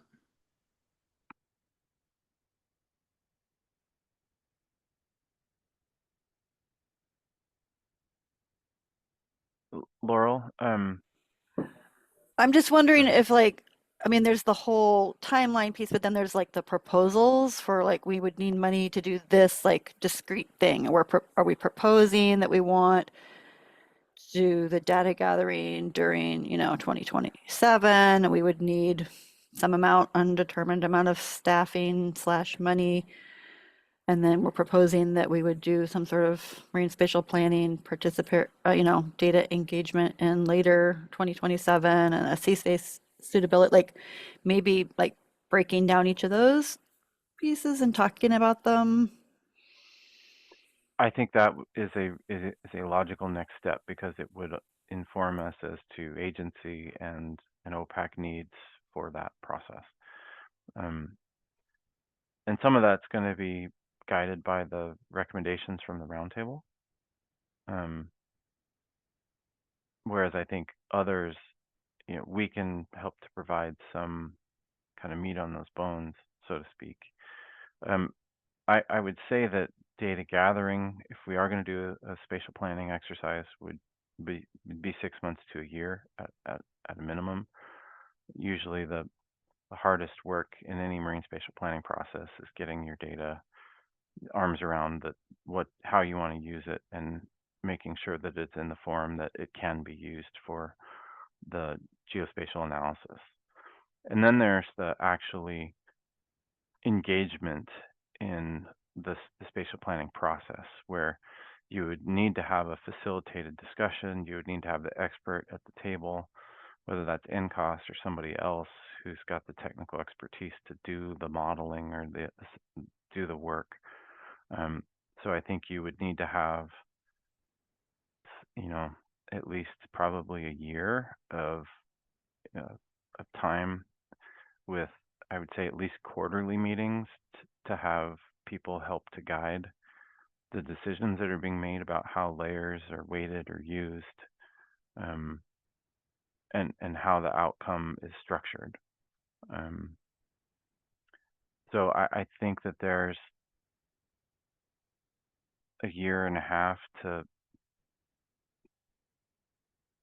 year and a half at least of preparatory work before you would be able to take an outcome of that exercise and feed it into a Part 4 or Part 5 amendment. And depending upon how substantive those amendments are, there's a lot of policy conversations that need to happen in terms of standards, in terms of how you apply the outcome of that spatial planning study to and use that information in a way that it can be an enforceable policy that would impact a decision later. Yeah, go ahead, Justin. Yeah, thanks, Andy. Just making an observation that this is extremely important for OPAC to take up, and these working groups would likely be high workload for OPAC members and staff, and just how would this kind of dominate what the OPAC agenda would be over the next couple of years? Meaning, if we're to take all of this on, that would likely preclude any, other major undertakings on OPAC. So any kind of conversation around workload and all of that would have to factor in if there are other major agenda items. Not thinking of any at the moment, but just recognizing that this likely be the most important thing for OPAC to be working on over the next couple of years. Yeah, for sure. Justin, I think that is certainly the case. I think once OPAC kind of can see this and bless this, it would form the basis of much of the time and energy that is associated with those meetings. And we would potentially have a little bit less time for other things that come up that need to be responded to.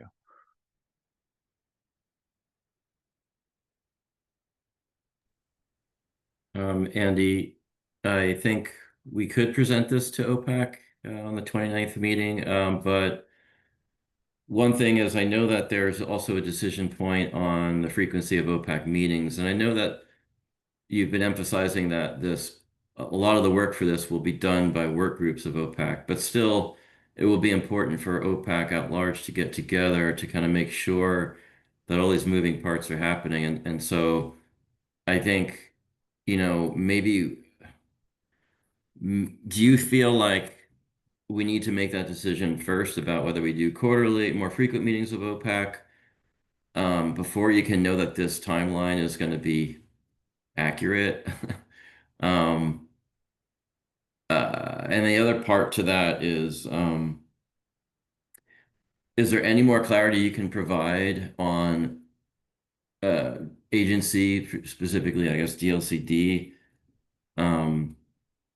support that will be needed in the coming years? I mean, I can see there are going to be, decision points for policy option packages, and the more clarity you can provide on that to OPAC members at the next meeting, will it take an additional DLCD person to kind of shepherd this through, shepherd through some of these TSP updates? That would be helpful to know, I guess, in advance, to know if this time frame needs to be adjusted in advance of those decision points. So those are two things I'm just thinking about right now. I know we don't have a lot of time, a few weeks. I think, in a worst case scenario, we could just throw this up, because I know you're saying this is going to be still, just a starting point. But in between now and the meeting, if we can get any more specificity around OPAC frequency of meetings in the coming years and any internal agency support that DLCD or other agencies may want to pitch in to the legislature, that would be really helpful to kind of know about, to weigh the decision that the OPAC will have on this timeline. Yeah, thank you, Joe. It's a great question. At a high level, what I can say now is that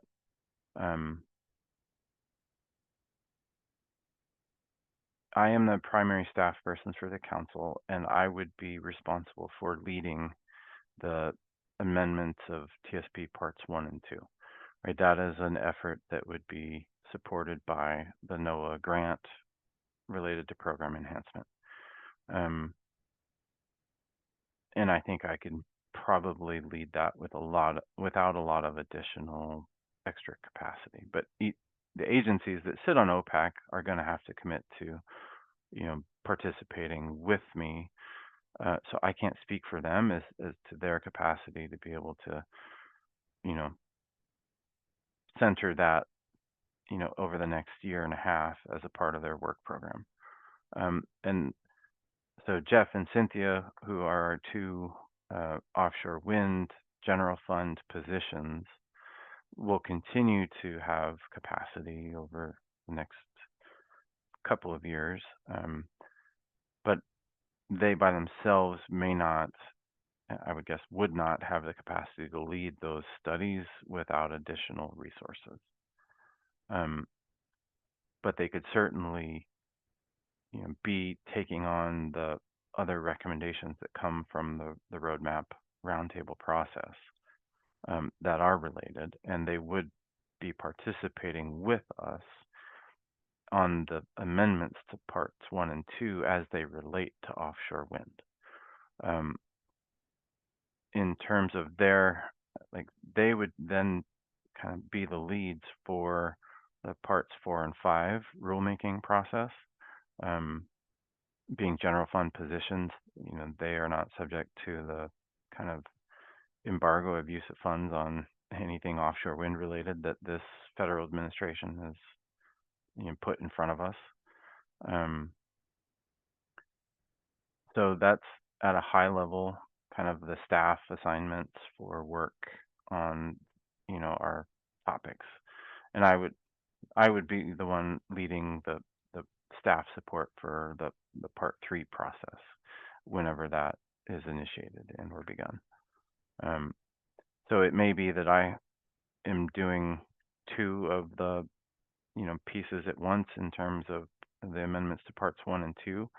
So in that way, it would be very helpful to have most of the work staggered so that kind of the part 1 and 2 amendment piece is complete or mostly complete before we initiate the next proposal process for site designations as a part of part 3. And I think one thing I haven't mentioned yet is because parts 1 and 2 of the Territorial Sea Plan are kind of foundational in terms of how the state makes planning decisions and what the ocean management framework is. That's a really good piece of work that we can use as education and outreach to our stakeholders and to our constituents that describes the general decision-making process and standards that we have that then would naturally lead into any future efforts to amend the other parts of the Territorial Sea Plan. So there is a benefit of having the part 1 and 2 piece go first, because you're kind of bringing everyone up to speed together as to those foundational principles in the ocean management framework. So that is one of the other reasons why we kind of slotted the part 1 and 2 work in now, is that we felt that from a conceptual standpoint, there's a benefit to having those go first before we then kind of tackle the bigger, broader needs from the offshore wind picture.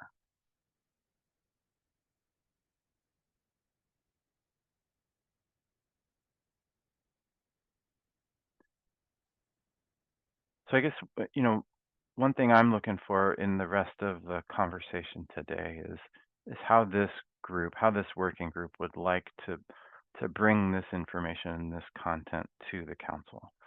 We have an agenda item in the afternoon on OPAC where we have a time slot to brief the council on this discussion. So I am looking for guidance from you all as to what you'd like to bring forward out of the materials we've presented today, and how you would like us to do that. Yeah, Jamie? Well, just because it takes a good amount of time, it should be broached, brought up. This is what we're thinking. The sooner we get started on it, like you say, parts 1 and 2 are the obvious ones to start with. And it would be a good, like I say, it'd be a wonderful review for even the new members, or a preamble to what they're in for. So I think it's valuable to bring up for sure. Whether or not you spend much time on actually organizing who does what when, and it should be brought up in the next meeting. Yeah, thank you, Jamie. We were thinking big and broad picture as we were putting this together, but if the council agrees with this approach, we can try and put more meat on these bones of like the amendment timeline and tasks and a general schedule.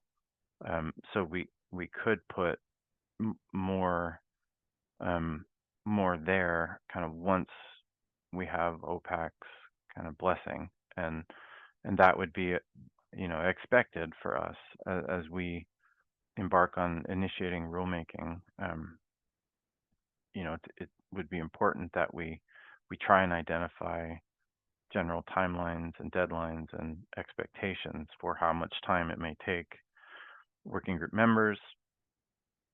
We would hopefully maybe try and set out a generalized meeting schedule so that there's an expectation from participants for each of these potential processes, right? We can try and put more substance there, but we just, at this point in time, we're out in front of the group with our thinking on this, so we want to bring everybody up to speed, and we want to try and understand constraints, limitations, and challenges.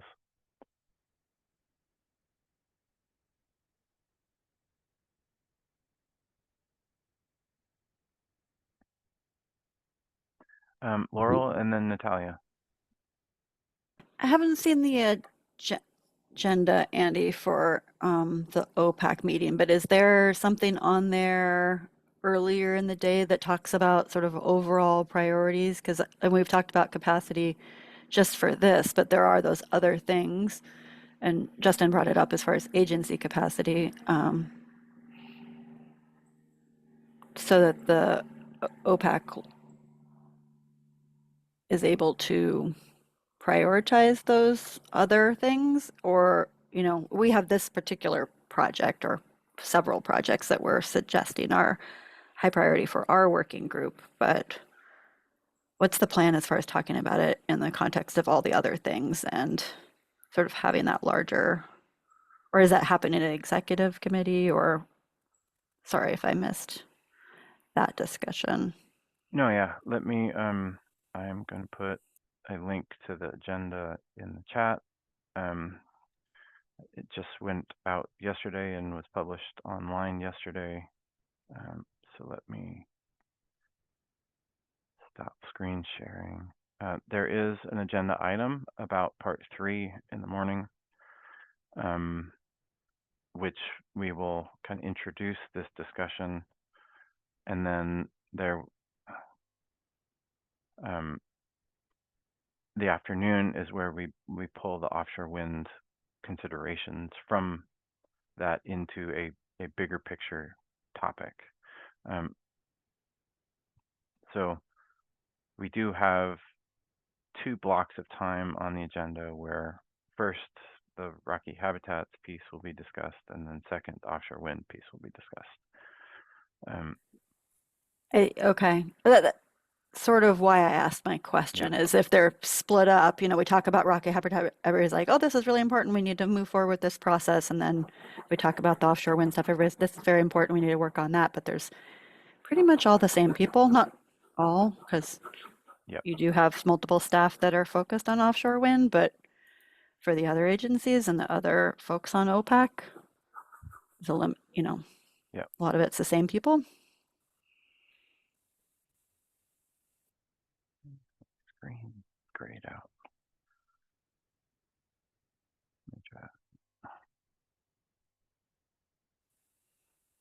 I'm not sure if my question is clear. It's mostly just a concern. If we don't have that larger, like OPAC's vision for the certain time period, it's harder to prioritize because all the things are important.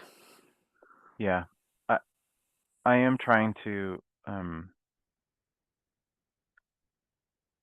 bring in, as a part of these 2 agenda items, that perspective, the big picture perspective of like the tasks over the next 5 years, because I think right now is a great time for the council to see what's on the big to-do list, and then to have that visioning process. And I don't think the council needs to make its decision on the 29th. I think we can put this in front of them, and then at the following meeting they could actually kind of approve an approach. So I don't think nor expect OPAC to actually decide on the 29th. They could, like they could give us some comfort levels with like, yeah, like the plan to do parts 1 and 2 makes sense to start first, but let's add more context, or let's add more timelines or more specificity to some of the tasks. So I guess that's my perspective on your question. So it's to be determined. Yeah. That's fine. I was just not clear what the plan, if Yeah. there was a plan. I think it was Joe and then Natalia. No, I think Natalia first. Oh, okay, go ahead, Natalia. Thank you. Thanks. Yeah, I think it's really very good to present this slide. I like this slide to OPAC in the early stage, because we may hear some suggestion as well that would help state agency to plan, and what Lauren mentioned, to cover how many staff and with what expertise could be involved. Yeah, I like that slide. The only things Lauren also mentioned before regarding expansion of data gathering potential study, a little bit content there. Like some of them started from the end of 2026, maybe to specify what type of data we plan. I know it's just draft, but to give orientation to OPAC, and maybe they can also suggest something. And regarding funding resources as well, I would also include maybe what stakeholders do you plan to involve in this process? Maybe even percentage, what percentage of state agency, what are the state agency, what member, how much do you want community or research organization, tribes and etc. Well, with tribes it's clear, all 9 tribes I already mentioned, but maybe it would give some orientation to OPAC as well, to see the broader picture with funding, with stakeholders involved and timelines. But I really like that slide, which is short, clear, and visionary. And I would present that on the early stage. Thank you. Yeah, thank you, Natalia. Joe? Yeah, I think you should present the slide. I think it obviously should be couched, and there's a lot of unknowns here. I do think that it would be nice to clarify the frequency of OPAC meetings at the next meeting, because I think that will inform that another iteration of that flow chart. So I think if we could nail that down next meeting, that'd be great. One other thing I just was popping in my head as we were talking, and TSP3 will potentially have site nomination process. I know it was delayed, and probably don't want to delay it a whole lot longer. I know that there are capacity issues, but that could really make it difficult to update TSP3 if you're also doing a nomination process. So I wonder how you navigate that, and maybe you need to adjust the flow chart to include something about that. Yeah, that's a good comment, Joe. The way that the Part 3 site-based proposal process is structured, there's a period of action at the beginning where the council would review a request for proposals, which would be kind of the state agency approach to the potential need for new sites. And OPAC would have a chance to review that before it is released. And then there's a period of time that there's no action by the council, because it's, the action is with the groups who may be actually developing a response to that request for proposals. So the way there's a bit of a back and forth that happens with that process, and I wouldn't characterizing it as it is a potential amendment to Part 3, but we're really following through on the process that was already established in Part 3. So it's not amending that process per se. It's following that process that's laid out in the plan with a very specific focus. And then, it will take 2 meetings. It's, that process envisioned to have a technical review, and then 2 points of time where OPAC gets to hear what the proposals are and then review them at the next meeting. So there's a pretty prescribed process for going through that part 3 process. So it may not be I think there will be periods of time that require staff capacity and attention, but then there's going to be breaks. So there's going to be kind of a stop and start nature of that work. And I think that means it could happen kind of in parallel, as long as we structured those periods of work together in a way so that there's not a lot of overlap. So that's one of my thoughts as to that. But I do think kind of clarifying that in the timeline could be very helpful.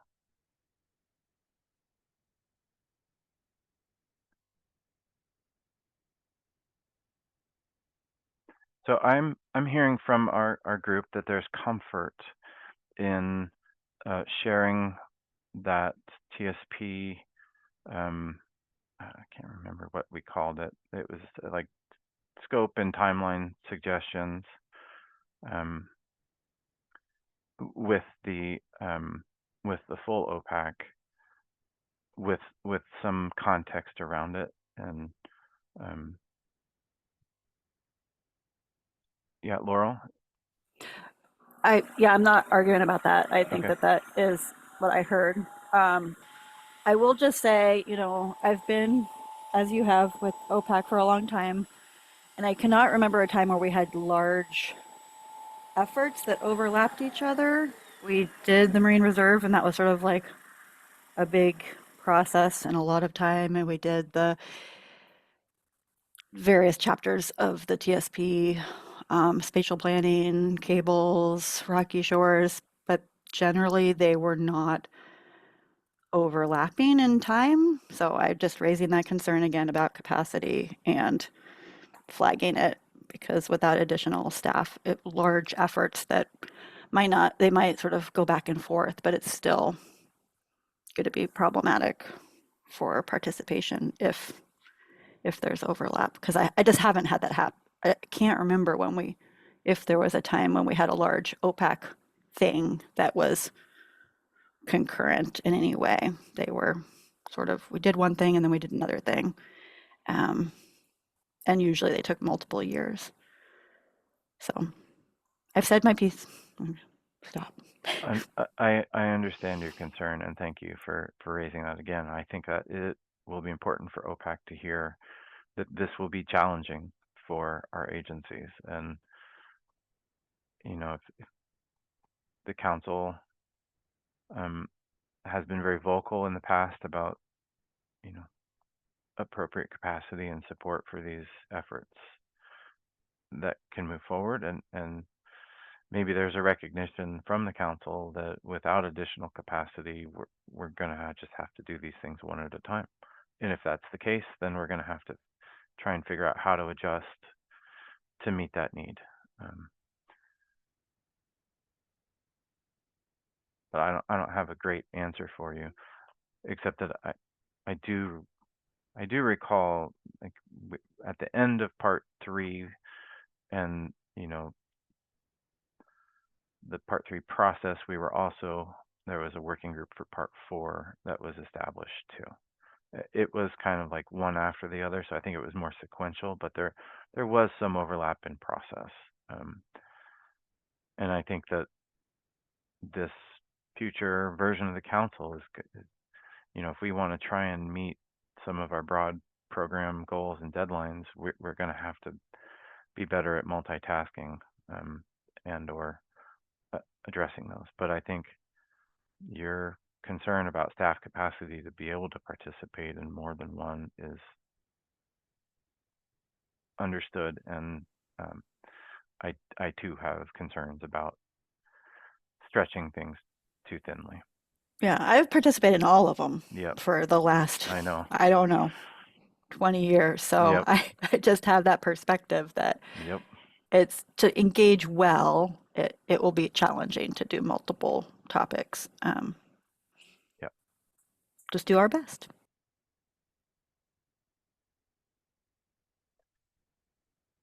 Okay. Well, I just wanted to confirm that and I guess one other thing that we have is whether or not this group, we don't have another meeting of this group scheduled. And do we want to try and move forward to schedule another meeting, I would guess, in the time period between our OPAC meeting and a spring meeting of OPAC in the future? I would think that would be a good idea because by that point in the spring, we'll be getting closer to having a draft of the roadmap completed. And I think it would be good for us to get together and discuss that progress. And there'll be public comment too, I think, by then as well. Yeah, so let's think about that timeline and when might be the right window of time to try and schedule something in.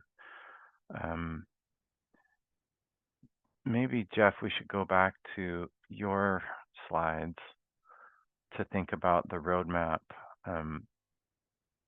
activities in next year, and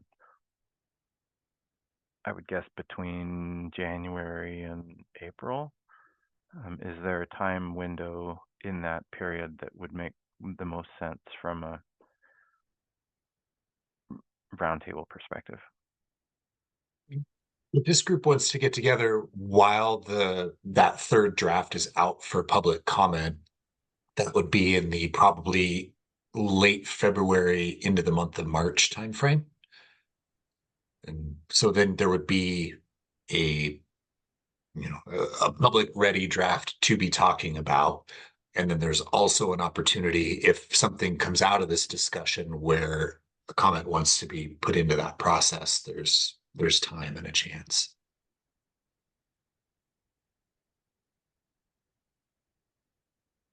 How does that resonate with you all, late February or early March? Because I think that would be okay time-wise from OPAC, unless OPAC decides to increase the frequency and meet more times a year. But I think we could adjust if we need to. I'd personally like to do it after the legislative session ends, which I think is like in mid-March. So that would push it a little bit later. But that's just my vote.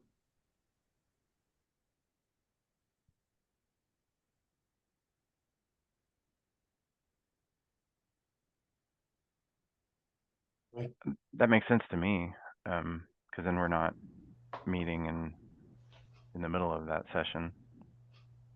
Yeah. That seems to work for me too. Yeah, I'm fine with that. Looks like the end of the session is March 9th, so really not that big of a shift. Not that big of a push. Yeah, and I see Cynthia's comment in the chat after legislative session, but before spring break seems like the sweet spot. Okay.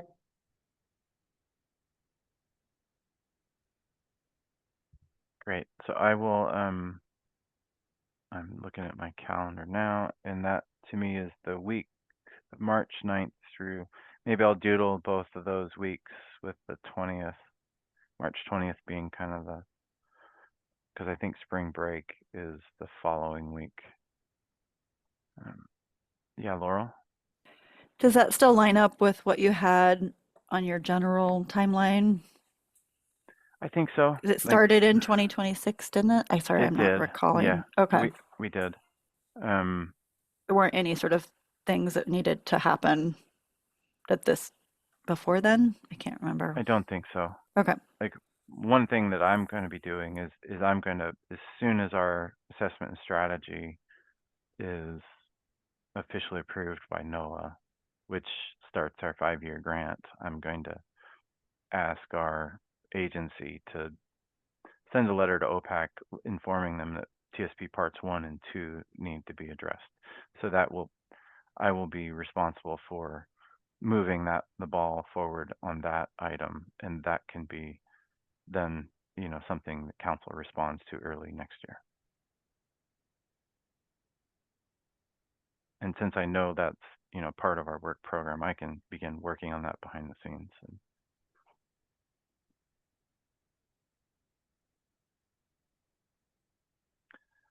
Okay, so the actions I heard are we are going to present the timeline, the draft timeline slide to OPAC at our meeting on the 29th, and we will schedule a meeting in March following close of the session.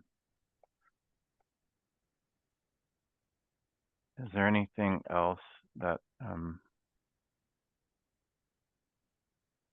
I guess I'm not thinking of any action or issue that we need to kind of act on as a working group to take to OPAC. I think those two things are good.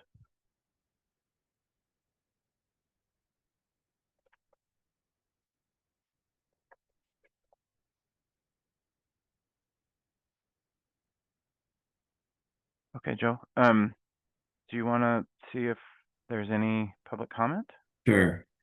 Yeah, so we have some time for public comment. If folks want to, how we can do it, Andy, just folks put their in the chat if you want to provide any public comment. And do we have a time limit?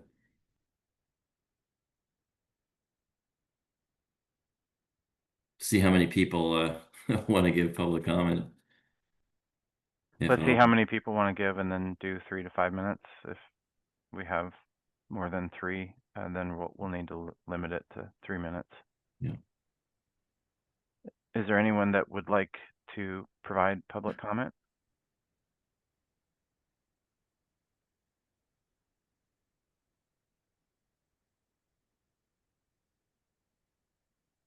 I'm not seeing any response. So I think unless someone has a...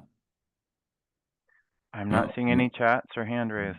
Yeah, all right. So I think we can close out public comment. And pretty sure we can join the meeting now. I'm not sure if there's anything else you want to say, Andy. I don't have anything else. I just want to thank everyone for your time this morning and for your thoughts. And Joe and I will help to put together the update for OPAC. And OPAC members, feel free to chime in with us during that agenda item if you see or think of anything that we don't cover. But this will be the start of a good discussion, thinking about OPAC's timelines and tasks for our next period of time. So thank you all for your help today. Thanks, everybody. Thank you. Bye, folks. Bye.